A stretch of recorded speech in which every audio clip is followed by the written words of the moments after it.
I got this. Enemy armor is damaged. Well, Enemy vehicle destroyed. wasted. Ether. I got this.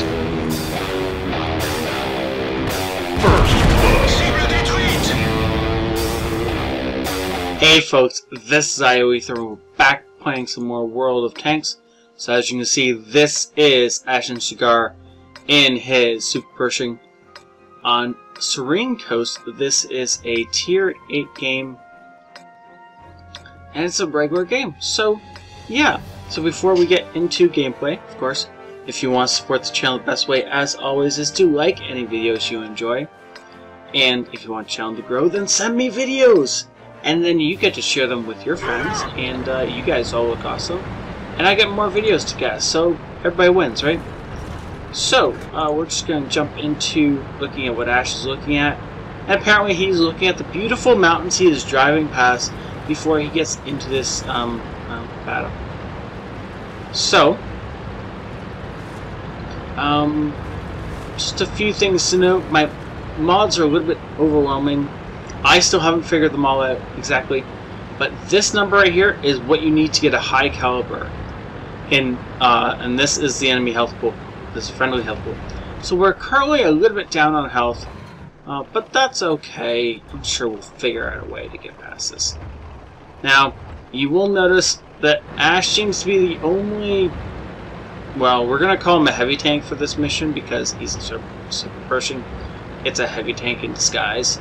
He's the only heavy really going this way. Yes, he has a tiger with him. Okay, so he does have a tiger with him. For a sec there, I didn't think the tiger was actually going to push down this path. But this is the standard heavy path. Where are the rest of the heavy tanks, you will ask? Well, Ronik's over here in the FCM. He is... We are in fixed camera. We are now. Oop, my bad. I don't know when we transitioned out of fixed camera, but apparently at some point we did. So Rock's on the other side of the map in his FCM. I may have forgotten to say that Ronik is platooned up with Ash during this game. And so far, Ash has taken 4 shots to the face and none of them have been. Including from, ow, that one hurt. T-32 punched around through us, and of course, the prototype punched around through us. Everything else so far has bounced, which is really why this tank is so amazing. It really does bounce rounds that you really don't think it should. That's partially, of course, because people are shooting, for the most part, people are shooting the spaced armor on the turret. I'm going to pause it for a sec. If you're not familiar with the Super Pershing, or you're not familiar with the spaced armor on the Super Pershing, all of this right here, this is all space armor on the front of the Super Pershing. You shoot anywhere on this mantle here, and it is just not going to go through. Likewise, all of this is spaced armor. Again, you shoot all of this without a lot of pen, like say T28 prototype kind of pen, you're not going to go through. I don't remember the exact numbers, otherwise I would tell you.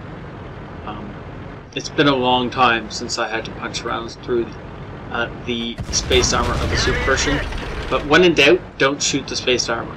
Shoot it in the sides, shoot it in the cheeks of the turret underneath these things, or shoot it in the cupolas. And Ash is, at current time, holding this entire side. So I didn't notice, but at some point our tiger died. And our STA friend died. And so now it is simply Ash over here, all by himself. Ronik has arrived on the scene to try and support him. And Ash is down to 1/3 of his health. Enemy shells raining in all around, and well, there goes his backup again. So now it really is Ash. 1 versus... There's at least 4 enemy tanks here. And apparently Ronik is a little bit angry there at his luck. getting murked so badly. But that's okay. As long as the enemy is stupid enough to continue pushing up without swarming him, and they're going to continue to shoot into his front, he's going to be okay. Bouncing the round from the prototype there, beautiful shot.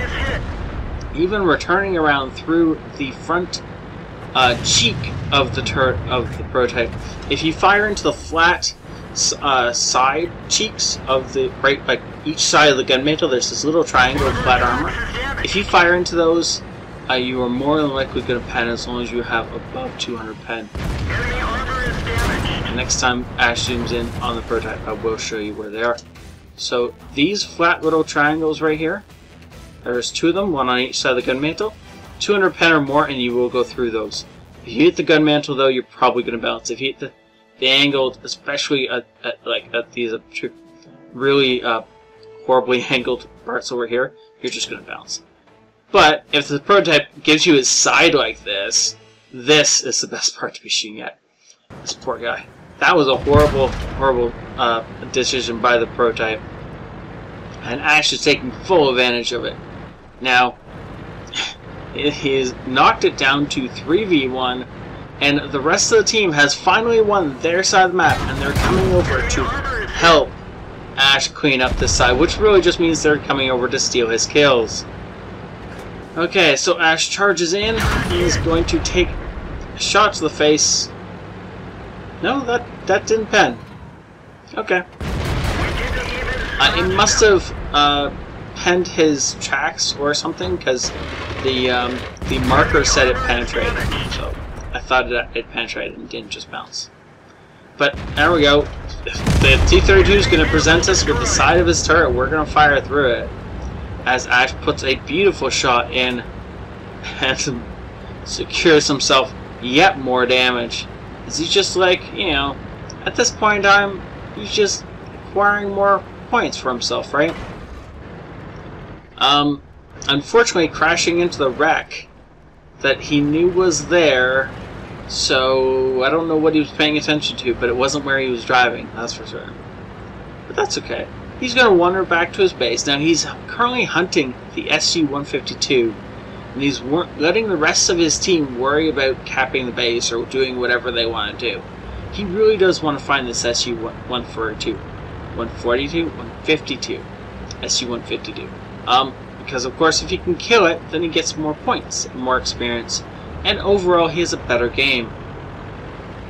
Now, of course, the SU can one-shot him at this health. The SU does not even need to pen him. I'm fairly certain an HE round to the face will do enough splash damage to take him out at this point in time. So he is going to want to be careful. Well, there's the S-51 on the other side of the map, so there's no way Ash is going to engage him before the Nashorn takes him out. And there we have found the SU-152 who's probably about to get taken out by... Oh. Okay, so the SU just took out our Nashorn. Just as our Nashorn took out their S-51. Yeah, okay, decent trade. However, our Charioteer is rushing forward. He's going to come in and kill the SU. No, he's going to leave him on 12 health. Ooh, ooh, Ash has a shot. No! Oh well. You don't need that extra 12 damage, Ash. Look at that. Look at that beautiful tank. Look at all those shells. And for the most part, these have all bounced. Now you will notice that there's a couple bits of gold in the list. So the T-21 was firing gold into his armor and it just bounced or didn't pen, which is really, really sad. Now I'm hoping that the T-21 wasn't silly enough to fire directly into the spaced armor in front of the gun mantle, but, well, you know, maybe it was. There are some rather small holes there. Okay, well that was awesome. Let's go see what the results were. 4,600 experience without premium, with a triple experience weekend. Wow. Mastery badge, ace tanker, shellproof, spotter. Okay. Fire for effect, bruiser, Confederate, steel wall, and then the high caliber. And if you were paying attention, you could tell exactly when he got that high caliber award, because the mods were telling you. That's a little odd. But then again, I guess he did spot quite a bit. Okay, well, interesting. We'll see what that was in a sec. 3,400 damage done, over 2 kills. Wow. Because, you know, some of those were kind of stolen from him at the end, but that's okay. Our Cromwell deserves some props. Doing 2,600 damage in a tier 8 game is fairly exceptional. And if Ash hadn't been there, he definitely probably would have been the carry for the team. Though, if Ash hadn't been there, I think we probably would have lost that game. Oh, and look at that. SU and S51 on the other team deserve props because you can achieve this kind of experience for losing a game. You definitely deserve props. Great job, everyone involved. Oh, well, look at that. 3,000 damage from spotting in a super Pershing. And 4,000 damage blocked. Well, that's not really surprising. But doing 7,000 damage, you know, causing 7,000 damage to be done to the enemy team, either directly or through spotting in a super Pershing, that's pretty unique. This was an awesome game to watch. Thank you so much, Ash, for sending it in. Thank you all for watching, and have a great night. This is ioEther out.